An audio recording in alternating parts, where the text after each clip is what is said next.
per day. I want you to fall down on the floor, or just go down on the floor, get up and stand up and go back down. Do it 10 times a day. And you'd just be surprised at the muscles that you actually work. Just being on the floor, standing up, going back down, standing down, doing this 10 times. And then go out and start walking or something, you know. So there's a thing that people can do, and it's simple. I didn't never have a piano teacher for it. She said, I want to get in shape. And so I said, okay. I said, I'm going to give you an exercise. So I just finished my lesson, you know. I said, sit down on the floor. So she did. I said, now stand up. And she did. I said, now go back down. So I let her do this here 3 times.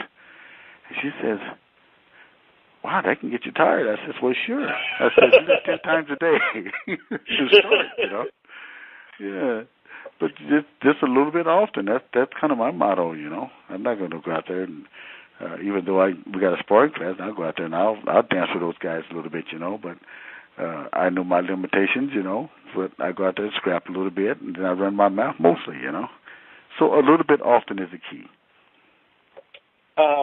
You spent some time as a United States Marine Corps drill instructor, and we've all seen Full Metal Jacket and Jarhead and all of these kinds of things.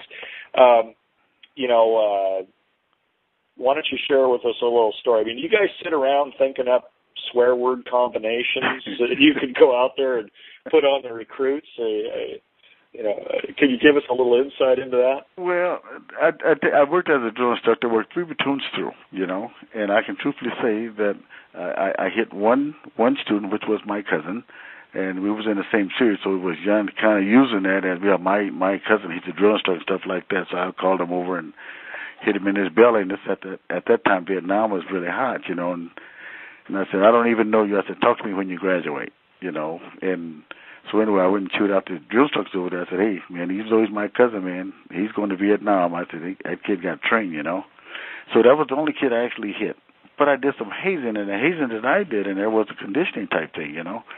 And as far as the swearing, I never swore to recruit, you know. I'd call him a maggot and you know, something like that. But as far as using the MF and the SOB, stuff like that, I never used that with not one of my recruits, you know. If somebody wants to contact you, what's the best way? Well, they can hit my web. And the address for that is? My web address is sherryshobacon.org.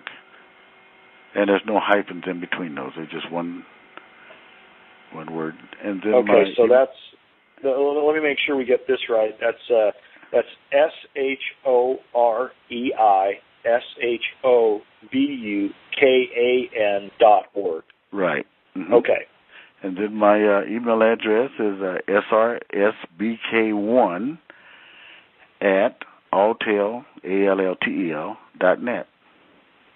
Let me make sure I got that one right. That's SRSBK and then the number 1? Yes. Mm-hmm. And that's at Alltel, ALLTEL, as in alltelephone.net. Mm-hmm. Fantastic. John Roseberry. Right, my P.O. Box. Well, yeah. Yeah, they can use that P.O. Box 80331, Lincoln, Nebraska 68501. 68501 for those people who still use the mail. John Roseberry, I want to thank you for being on Martial Secrets, sharing your art, your philosophy, your views on the art, the future as well. Great to have you on the show. And for the listeners out there, if you have any idea for guests or general comments, please contact me, Kris Wilder, through westseattlekarate.com. That's one word, westseattlekarate.com. Look forward to your comments. This has been Martial Secrets. John Roseberry, thanks once again. It was my pleasure.